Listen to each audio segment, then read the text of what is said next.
figured out. Hi guys, this is Connie, back for some more Connie Reads Journey with Grief.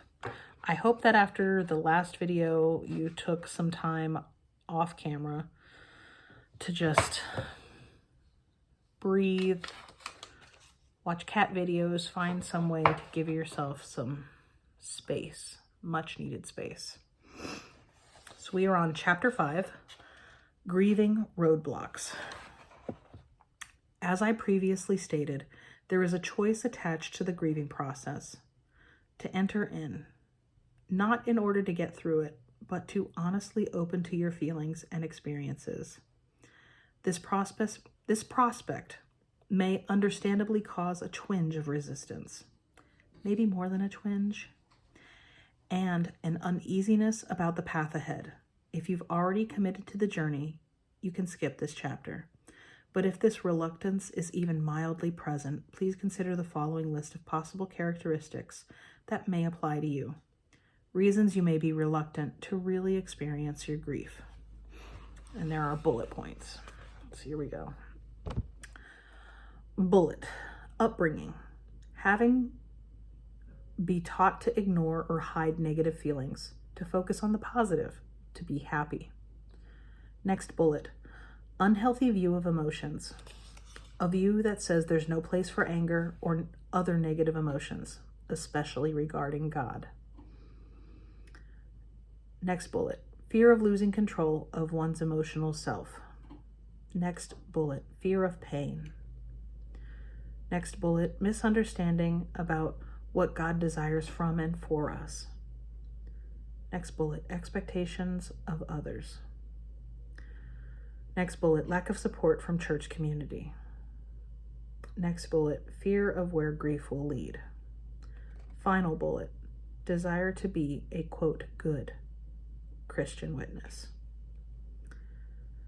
I'm choosing not to comment as to why the above reasons are valid, but instead I want to advocate biblically for grieving. Simply, Jesus grieved. Jesus wept. Jesus felt sorrow, anger, worry, or concern to the point of sweating drops of blood. Jesus asked why God had forsaken him on the cross and was able to cry out to his Father in honest agony. Yes, the example set by Jesus is the most persuasive argument for Christian grieving. Parentheses, further addressed on pages 42 and 43 and pages 124 through 125 in section 2. So please enter into grief, allowing yourself to experience and express what you are feeling, assured God is with you, and that grace, love, and hope are present. Before moving on, I do want to debunk the last point in the list above. The idea that grieving is the antithesis to good Christian witness may sound reasonable at first, but it is painfully false. If anyone is able to endure an extraordinary loss as you have and act as if everything is fine, it indicates an inability to face reality, a desire to escape. On the other hand, if one who has suffered an extraordinary loss is struggling, asking soul-searching questions, and somehow managing to look toward God in the midst of anger, sorrow, and disrepair, then such faith has some substance to it. This person is an example of genuine Christian witness. I implore you to be real, to be open, to not hide your grief from others or from God.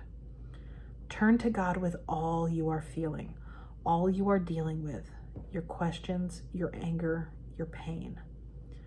Your honesty invites those around you to be honest. Your grief is a both declaration of love for the person you have lost and also of faith in the presence of God.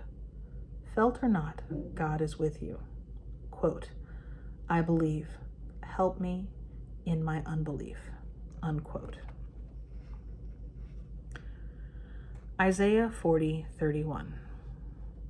God, help me appreciate the strength you have given me. Allow others to see it as a sign of your faithfulness, for it is not the showy, mount up with wings like eagles kind of strength, nor is it the practical run and not be weary kind of strength, nor is it the get out of bed each morning kind of strength. It is the I don't know how I'm going to make it through the next hour, minute, second kind of strength. God, help me prize this particular strength and not bemoan my weakness or my limitations, for at times it feels like no strength at all. Chapter 5, Grieving Roadblocks, Traps to Avoid. Pressure to grieve appropriately. To loose boundaries, parentheses, letting everyone have access, e.g., accepting all phone calls, all visits. To strict boundaries, isolating self, excluding all others. Traps to avoid. Going it alone. Denial of limitations, giving friends unlimited phone access to you. Giving in to pressure to be a good Christian or a good witness. Traps to avoid. Dishonesty with God, dishonesty with self, denying grief brain, refusing help, suppressing your feelings, unhealthy coping, numbing choices. Traps to avoid. Caring for others. In parentheses it says, focused on comforting, serving those who come to comfort or support you. End parentheses. Traps to avoid. Not allowing others to care for you. Letting people in, not letting them care for you, serve you. Equating moving on to a betrayal of the one who died or a lack of love. Ignoring poor sleeping and eating habits. A growing distance between you and your spouse. Pressure to move on too quickly. Failure to process your grief. These are traps to avoid. And that is the end of chapter 5. So be careful with that and enjoy. Please and thank you. And I will see you for the next update. Have a good one.